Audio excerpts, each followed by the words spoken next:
台湾民主基金会举办2023年印太地区对抗资讯操弄的工作坊哦。董事长尤锡坤是指出讲，台湾徛伫对抗威权国家的上头前，明年1月特别选举咯，假信息是真侪，就要特别细腻。AIT 的处长孙晓雅伫致辞的时阵嘛强调讲，全世界拢应该爱徛做伙来对抗假信息威胁，捍卫民主。大家斗阵翕相，台湾民主基金会举办2023印太地区对抗资讯操弄工作坊。董事长尤锡坤指出，台湾伫对抗威权国家的上前线，伫要大选来进前，一直受假信息的干扰。威权体制国家却利用我国自由开放特点，渗透破坏我们的生活。境外势力在台湾内部密集散播不实信息，破坏社会秩序。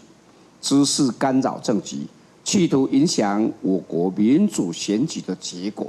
尤锡坤表示，希望来台湾参加各国专家学者和 NGO 代表研究共同打击不实资讯的策略。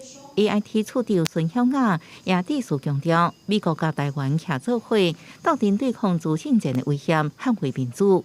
The United States, Taiwan, and many others are on the front lines as we grapple with the spread of disinformation and propaganda, particularly as foreign actors seek to use social media and emerging technologies to manipulate public discourse, divide the public, sow discord, interfere in our elections, and undermine confidence in our democratic institutions. The PRC's increasingly frequent employment of so-called information laundering to obscure the attribution of the propaganda it is pushing out, where the party state uses foreign media or actors to deliver its message.